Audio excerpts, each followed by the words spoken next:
पिछले चैप्टर के लास्ट में हमने देखा था कि बाइसन मार्क्विसेट के पैलेस के अंदर का स्पेस कोलैप्स हो चुका होता है और यूजीन अपने अंकल के पास पहुंचने वाला होता है।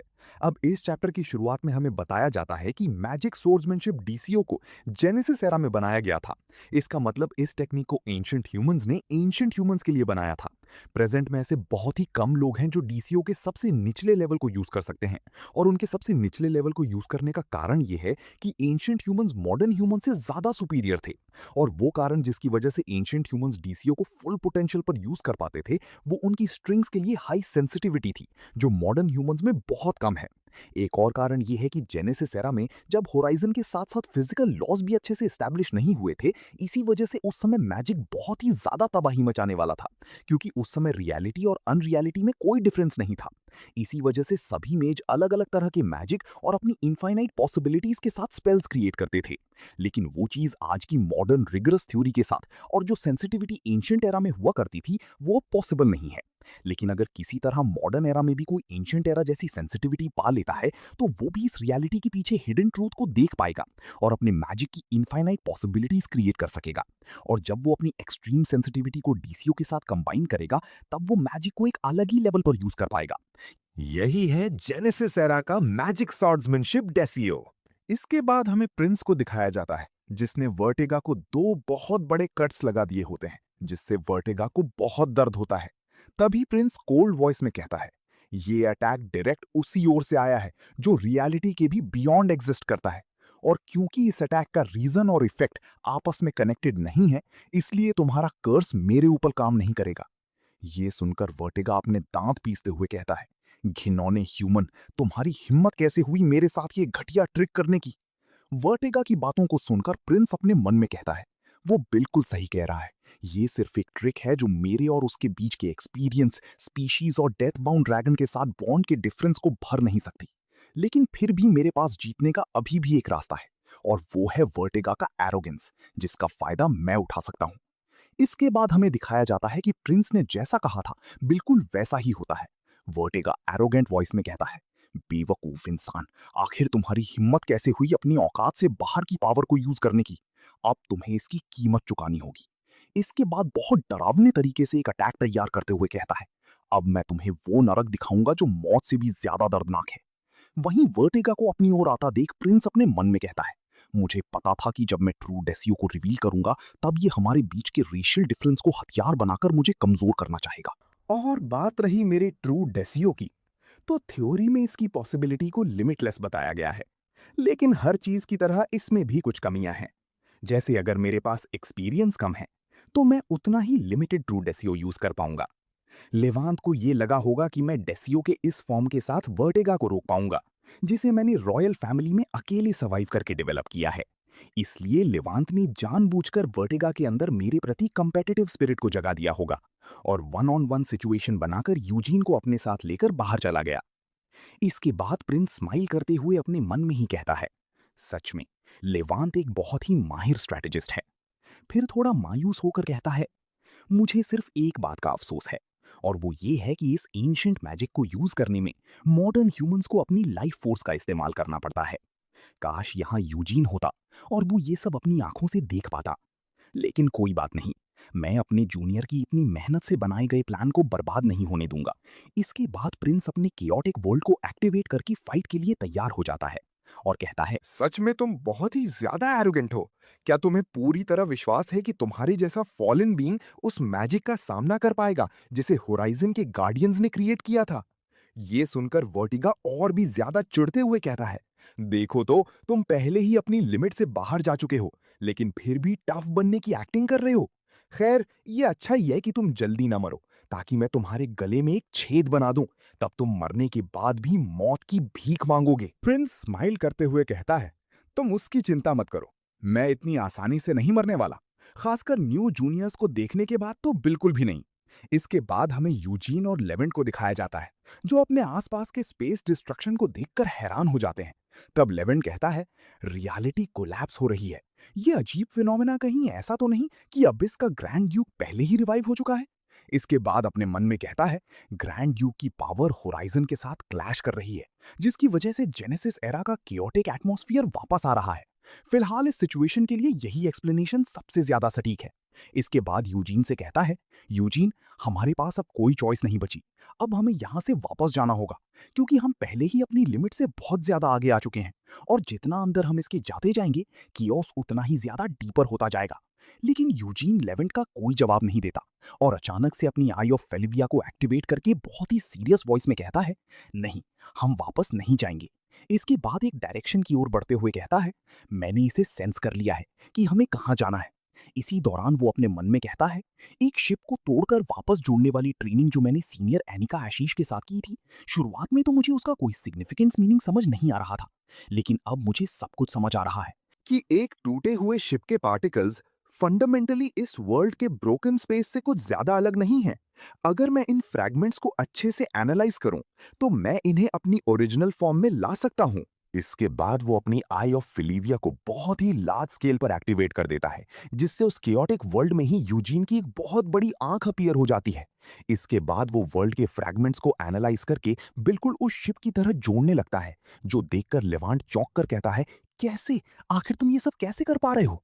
दूसरी तरफ पहली बार इतने लार्ज स्केल पर मैजिक यूज करने की वजह से यूजीन के ब्रेन पर बहुत ही ज्यादा लोड पड़ रहा होता है, लेकिन फिर भी वो नहीं रुकता और अपने मन में कहता है, क्या ये वही है जिसके बारे में सीनियर एनिका आशीष ने मुझे बताया था कि इस स्पेस में मैजिक स्ट्रिंग्स पर डिपेंड नहीं करता, क्योंकि इसके कियोटिक रैंडमनेस में किसी चीज का फॉर्म किसी एक के परसेप्शन पर डिपेंड करता है, और इस रैंडमनेस में अपने इंस्टिंक्ट से इस डिसऑर्डरली कियोस में सही ऑर्डर को ढूंढना ही असली मैजिक का फाउंडेशन है। इसके बाद हमें यूजीन को दिखाया जाता है, जिसके दिमाग में अब तक ये सब बातें चल रही होती हैं। वो अपने मन में कहता है, और अब मुझे ये भी समझ आ रहा है कि एंशिएंट मैजिक मॉडर्न मैजिक में क्यों इवॉल्व हो गया। लेकिन अचानक से इतना ज्यादा नॉलेज पाने की वजह से यूजीन को ऐसा लग रहा होता है कि उसका ब्रेन आइस की तरह पिघल रहा है। तभी उसके साइड में खड़ा लेवॉन पूछता है, आखिर तुमने केओस में ऑर्डर क्रिएट करना कब सीखा? लेकिन यूजीन अपने आप में ही बहुत ज्यादा बिजी होता है, जो देखकर लेवॉन उससे और कुछ नहीं पूछता और अपने मन में ही कहता है, ये तो ऐसी पावर है जो जेनेसिस के क्रिएटर के पास थी। तभी यूजीन अचानक से उठकर अपने बनाए गए रास्ते पर आगे जाते हुए कहता है, चलो लेवॉन्ट, अब यहां से चलते हैं और इसके बारे में मैं तुम्हें बाद में एक्सप्लेन कर दूंगा। तब लेवॉन्ट कहता है, ऐसी सिचुएशन में बिना किसी प्लान के आगे बढ़ना मेरा स्टाइल नहीं है। इसके बाद यूजीन को देखते हुए अपने मन में कहता है, बिना सोचे समझे एक ऐसी जगह में घुस जाना जहां कभी भी कुछ भी हो सकता है, लेकिन फिर भी अगर यूजीन यहां पर है तो सब कुछ अच्छा ही होगा। इसके बाद लेवॉन्ट भी यूजीन के पीछे पीछे चला जाता है। कुछ दूर जाने के बाद तभी ईडियर केओस से बने एक घर में बैठे हुए कहता है, हमेशा की तरह तुमने आज भी मेरी एक्सपेक्टेशंस को पार कर दिया है। हालांकि मुझे पता था कि फेट तुम्हें यहां ले ही आएगी, लेकिन फिर भी तुम बहुत ही ज्यादा टैलेंटेड हो। अपनी साइड से किसी की आवाज सुनकर यूजीन और लेवॉन्ट उसकी ओर देखते हैं। वहीं लेवॉन्ट इस आवाज को पहचान जाता है और कहता है, ये आवाज तो उसकी है। तभी ईडियर कियोस के एक ब्लॉक पर अपना पैर रखकर कहता है, तुम्हें बिल्कुल भी अंदाजा नहीं है कि तुम्हें कियोस में लाने की वजह से मैं कितना ज्यादा डरा हुआ था। इसके बाद यूजीन की ओर बढ़ते हुए कहता है, लेकिन फिर भी मुझे तुम्हारे ऊपर विश्वास था कि तुम मेरी चिंताओं से ऊपर उठकर मेरे पास जरूर आओगे। इसके बाद एक स्माइल करते हुए कहता है, बस यही रीजन है कि मैं खुद को तुम्हारे मामलों में इंटरफियर करने से रोक रहा था। वहीं अचानक से ईडियर को अपने सामने देखकर लेवांत हैरान होकर अपने मन में कहता है, आखिर अब इसका क्या मतलब है? क्या यूजीन का यहाँ आना इसके प्लान का एक पार्ट था? लेकिन क्यों? मुझे तो बताया गया था कि ईडियर फिलिविया यूजीन को प्रोटेक्ट कर रहा है। वहीं यूजीन चुपचाप अपने अंकल को घूर रहा होता है। इसके बाद लेवंट अपनी उंगली चबाते हुए कहता है, क्या ये किडनैपिंग है? लेकिन अगर उसे यूजीन को किडनैप ही करना होता तो वो यूजीन को ऐसी जगह पर क्यों लाता? तभी लेवंट नोटिस करता है कि उनके आसपास की स्पेस का कलर चेंज हो रहा होता है। तभी उसे रियलाइज होता है और वो चिल्लाकर यूजीन से कहता है, यूजीन, तुम इसकी बातों में बिल्कुल मत आना। ये रेल्म अबिस का है, जहां उसकी पावर मैक्सिमम है। यहां तुम्हारी छोटी नेगेटिव इमोशन भी रियलिटी में बदल सकती है। लेकिन यूजीन अभी भी कुछ भी नहीं कहता और अचानक से बहुत गुस्से में ईडियर को घूरने लगता है। ये देखकर लेवंट यूजीन को शांत करने के लिए कहता है, यूजीन, इसकी बातों में मत आओ और खुद पर कंट्रोल करो। लेकिन लेवंट इससे आगे कुछ भी नहीं कह पाता और ईडियर उसे स्पेस से इरेज करते हुए कहता है, ये बहुत ही ज्यादा आवाज कर रहा है, फिलहाल मैं इसे थोड़ी दूर भेज रहा हूं। इसके बाद झुककर यूजीन से कहता है, यूजीन, चिंता मत करो, मैंने तुम्हारे फ्रेंड को सिर्फ एक दूसरी जगह भेजा है। इसके बाद एक चिंता भरी स्माइल करते हुए कहता है, हालांकि इस समय तुमसे ये कहना तुम्हें गुस्सा ही दिलाएगा, लेकिन सच में मैं कुछ ऐसा नहीं करना चाहता जो तुम्हें थोड़ा भी हर्ट करे। लेकिन यूजीन अभी भी चुपचाप ईडियर को बहुत गुस्से में घूर रहा होता है और अचानक से कहता है, बकवास बंद कीजिए। आपने मुझे पहले ही हद से ज्यादा हर्ट कर दिया है, और अगर आप इस समय सच बोल रहे हैं तो चुपचाप मर जाइए। ये कहकर वो अचानक से अपने आइस डैगर से ईडियर पर अटैक कर देता है, जिसे ईडियर अपने हाथों से ब्लॉक कर देता है। लेकिन फिर भी यूजीन का डैगर उसके हाथ के आर पार हो जाता है। तब यूजीन गुस्से में चिल्लाकर कहता है, हाँ, मुझे पता था आप नहीं मरना चाहते।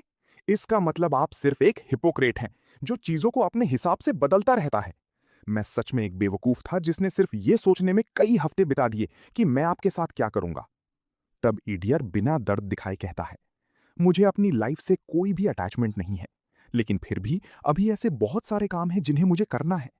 जब तुम एक अननोन बीमारी की वजह से होपलेस हो गए तो मैंने अपना सब कुछ तुम्हारी बीमारी का इलाज ढूंढने में झोंक दिया। ये सुनकर यूजीन थोड़ा पीछे हट जाता है। तब ईडियर अपने बारे में बताते हुए कहता है, रिसर्च करते करते मैं एक डॉक्टर बन गया और मैंने ऐसा कोई भी मेथड नहीं छोड़ा जो तुम्हारे इलाज के लिए सही था, लेकिन लास्ट में मुझे निराशा के अलावा कुछ भी नहीं मिला। फिर भी मैं नहीं रुका और रिसर्च करता रहा। ऐसा करते करते बहुत समय बीत गया और मुझे फाइनली कुछ मिला जो तुम्हारी बीमारी का असली रीजन है। आगे बिना किसी इमोशन के वो कहता है, दरअसल ये कोई डिजीज नहीं है जो तुम्हारी बॉडी को पैरालाइज करती है। असलियत में ये कर्स है जो तुम्हारी सोल से बंधा हुआ है, और ये कर्स तुम्हारी सोल से किसी और ने नहीं बल्कि फेलिन ने ही बाइंड किया था। ये सुनकर यूजीन हैरान हो जाता है और कहता है, क्या? और अगले ही पल चिल्लाकर कहता है, अपनी बकवास बंद कीजिए अंकल। जिन्होंने मुझे बचाया वो लॉर्ड फेलिन है, ना कि आप। और अब मैं किसी भी दर्द में नहीं हूं, इसीलिए मुझे अपनी बकवास से कंफ्यूज करने की कोशिश मत कीजिए। तभी एडियर कहता है, तुमने कहा कि तुम अब दर्द में नहीं हो, लेकिन क्या तुम्हें पूरा यकीन है कि तुम अपने कर्ज से फ्री हो चुके हो? इसके बारे में दोबारा सोचो। प्लेग गॉड तो दूसरे नंबर पर है, और कहीं तुम्हें ये तो नहीं लगता कि एबिस के ग्रैंड ड्यूक ने तुम्हारे ऊपर गिव अप कर दिया है? ये सुनकर यूजीन ब्लैंक हो जाता है और अपने मन में कहता है, क्या अंकल भी वही बात कहने वाले हैं जो सीनियर अनिका आशीष ने कही थी? ये कहकर यूजीन गहरी सोच में पड़ जाता है। उसी दौरान एडियर कह रहा होता है कि जब तक फेलिन तुम्हारे ऊपर से उस कर्स को नहीं हटाती, तब तक ग्रैंड ड्यूक तुम्हारे रीइंकार्नेशन के बाद भी तुम्हारी सोल का पीछा करता रहेगा, क्योंकि तुम्हारे ऊपर जो बाइंडिंग लगाया गया है वो इतना ज्यादा पावरफुल है कि वो रीइंकार्नेशन को भी ट्रांसेंड कर रहा है। ये सुनकर यूजीन हैरानी भरी आवाज में कहता है, इसका मतलब मेरी पास्ट और प्रेजेंट लाइव्स ने जितना भी सफर किया वो पहले ही डिसाइडेड था। तब एडियर कहता है, तो तुम्हें भी अब कुछ बातें समझ आ रही हैं। मैंने तुम्हारे इस दर्दनाक फीट जो एब्सोल्यूट बीइंग्स ने तुम्हारे ऊपर थोपा है, उसे बदलने के लिए सब कुछ किया जो मुझे यहां तक ले आया। अब सिर्फ एक स्टेप और, फिर सब कुछ खत्म हो जाएगा। इसके बाद यूजीन के डैगर को अपने उसी हाथ से पकड़ते हुए कहता है, जब ये सब खत्म हो जाएगा तब तुम मुझे अपने इन हाथों से ही काट देना। मैं सिर्फ इतना ही चाहता हूं। इसके बाद यूजीन के डैगर को अपनी गर्दन पर लगाकर एक स्माइल करते हुए कहता है, जब ये सब खत्म हो जाएगा तब तुम मुझे मारकर मुझे इस घटिया जिंदगी से फ्री कर देना। ये सब सुनकर यूजीन बहुत ही ज्यादा डिस्गस्टेड चेहरा बना लेता है।